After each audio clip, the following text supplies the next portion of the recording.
I'm often asked what went wrong with the DCEU. I often see videos with the title bold, what went wrong with the DCEU, everything that went wrong with the DCEU. And my friends, these people don't have a clue. They don't get it. They don't understand what went wrong with the DCEU. I'll tell you right here, right now, what went wrong with the DCEU. It was the ousting of David S. Goyer after reactive WB didn't like the box office of Man of Steel.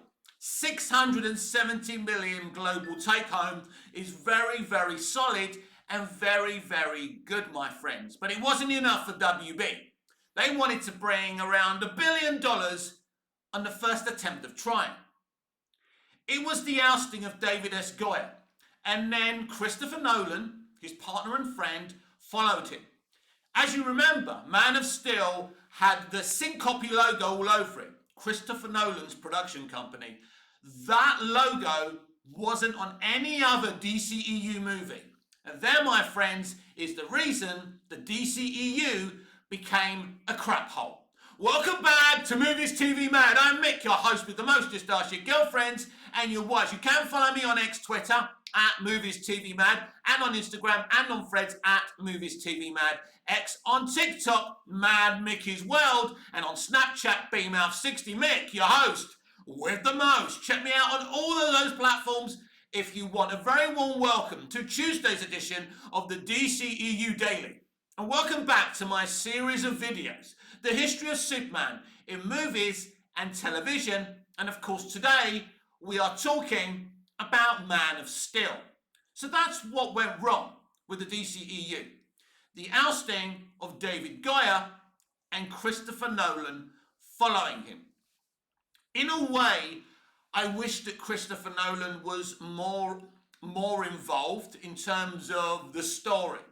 When we look at Batman Begins or The Dark Knight or The Dark Knight Rises, it was Nolan leading the whole thing. He brought in Goyer. Goyer knew comics, had written for DC. I'm not sure if he'd done Marvel as well. He knew the DC universe. So it was Goyer's vision to do a first contact Superman story. A very contemporary, brilliant idea. David Goyer has great quality, a very, very highly intelligent writer. He said before Man of Steel that he didn't like the idea of kryptonite. He didn't like the idea of a green rock weakening Superman. So if we got more David Goyer DCEU, I suppose we'd never see a Superman film with kryptonite in it. I'm not sure if I'm ready not to have kryptonite involved in a Superman story. I like the idea, you know. Anyway, that's besides the point. But the point being that Man of Steel is the perfect fit. You've got Zack Snyder, who's just the director. He got to tell the visual story of that film. That's what Snyder should be doing. He's not a writer. He's a director. I love Zack Snyder. I love Batman vs. Superman, Dawn of Justice. I love the Snyder Cut. But when you allow Snyder to do whatever he wants on a movie, it's a bit like having a train without any brakes. He will just go and go and go. And there's no stopping him. And that's why BVS was so divisive. I love it, but it was a movie that was, the money was given to Zack to make a mainstream kind of sequel to Man of Steel, and he just went and made an alternative kind of movie. And I'm grateful for it. And the Snyder Cut as well, which is much less divisive than BVS. But Man of Steel was also a very divisive movie, just not as divisive as BVS. And that's an interesting thing as well. Now, Batman vs. Superman, on its credits, has David Goyer as one of the writers. He had nothing to do with BVS. Chris Terrio was brought in by Ben Affleck, and he rewrote Goyer's Man of Steel sequel. Because WB were the ones who wanted Batman vs. Superman. They chose the title. They wanted to throw Batman and Superman together to make extra money, to make $1 billion, $2 billion Batman and Superman movie. Again, the movie made just under 900 million, 880 million, something like that. Again, very, very good, solid box office, but they wanted to make more. And the divisive conversation around it was just not what WB wanted, as we already know. It's all catalogued at this point. But what we really needed was a direct sequel to Man of Steel. And people will argue with me, well, BVS is a direct sequel, yeah. I'm reminded of the very last scene of Man of Steel, when Clark is in the Daily Planet. Perry introduces him. This is Clark Kent, our new Stringer. Lois says, and this is the great levity. This was a promise of more levity in this universe. Welcome to the planet. He thanks her and smiles. He does that, pure Clark Kent smile we've seen Tom Welling do, Christopher Reeve do. That was a promise of the future of a Man of Steel 2. A future we never got. And from the moment Goya was ousted, we were never going to get that.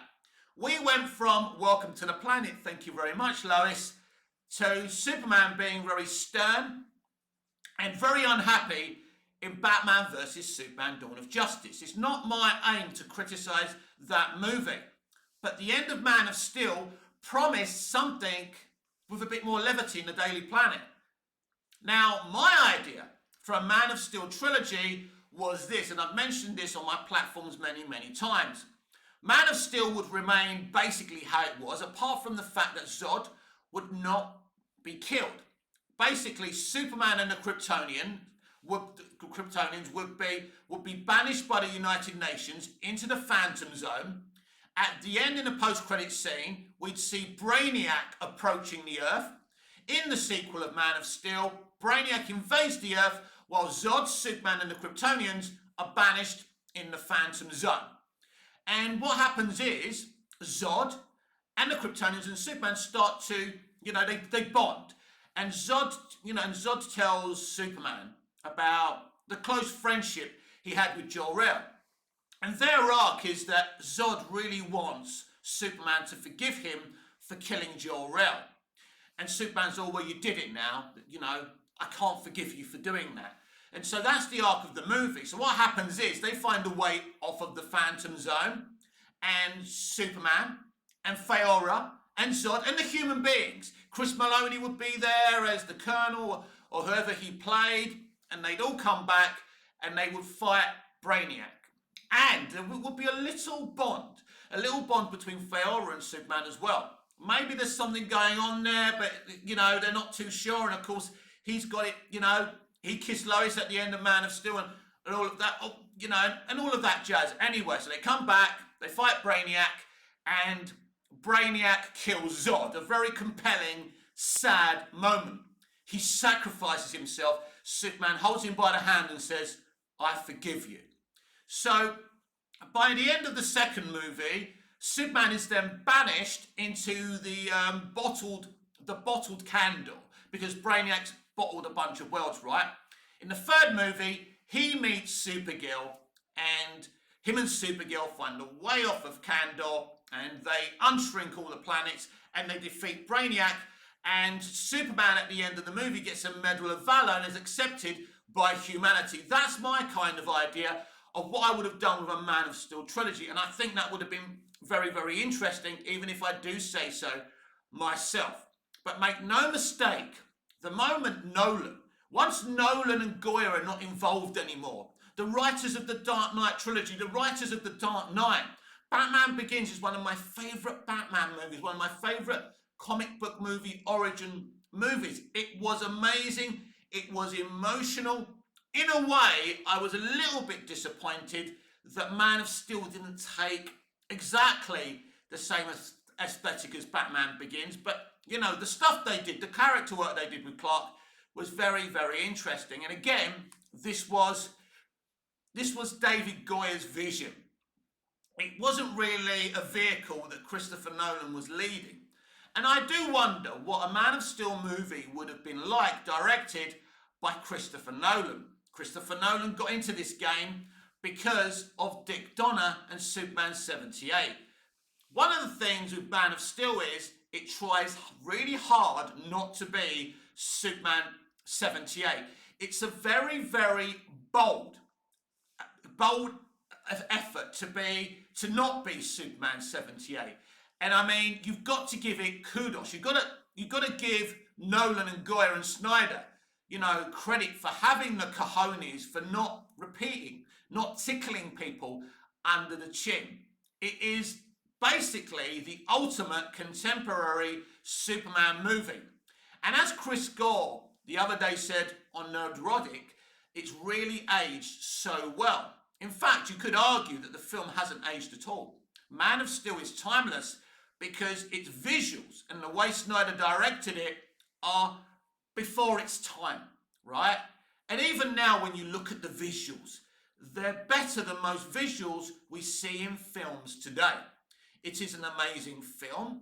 It has an amazing story. The first contact element of it is utterly unique and interesting. But I suppose you could argue that they may have dropped the ball with the Lois and Superman romance. They really wanted to rush through that. But I think they had a bond there. I like how Lois is involved in Superman's adventure. I like the way how she kind of finds out that Clark and Superman are the same person, and it's not a big deal at the end of the day. It's not, oh my God, you're Superman, because he's not really Superman, right? He's a guy, he's an alien who's put on a costume. It's kind of a first adventure story, right? He's forced to put that costume on and be a hero. He has had no training to be. That's one of the things that I would have loved to have done in my idea of Man of Steel 3. He meets Kara on Kandor, and before they escape Kandor, Kara trains him in the ways of being a real Kryptonian, a true Kryptonian. So he can learn to fight and use his powers properly as well, because she, in the comics, Kara is older than Kal-El. So that's something else. It's interesting actually. Henry Cavill's Superman and Tom Welling's Clark Kent never really complete any training as Superman. I always find that quite interesting. But anyway, Man of Steel has these amazing effects. Hans Zimmer's score, as you would expect, is absolutely beautiful. One of the things they got absolutely right with Man of Steel was the marketing. There's been a lot of controversy about James Gunn's Superman marketing to this point. But I do love the kind of first contact viral campaign, You Are Not Alone. I think that was genius, and it captured everybody's imagination. Imagine kids seeing that on TikTok, the whole You Are Not Alone thing. Excellent stuff. Very, very clever people. Now, Greg Silverman, who was involved in the running of WB at the time, actually said the studio were very happy, contradicting what I've just said, quite happy with the Man of Steel box office. That's interesting. He said there would never have been a Batman versus Superman if they weren't happy with the Man of Steel box office. That's quite interesting, isn't it? But still, they did throw Batman in the mix to make more money. They did slightly make more money, obviously, 850, 870, but not as much money as they wanted to make. This is the problem. Greed over art. And this is what I've been talking about, that the industry now doesn't make enough money anymore to be as greedy. And it has to stop spending as much money, and it has to become an art form more than an industry. Hollywood, since the 30s, has always been a conveyor belt. It has to stop being a conveyor belt. If my entertainment company ever happened, which is unlikely, Movies TV Mad, we wouldn't be a conveyor belt.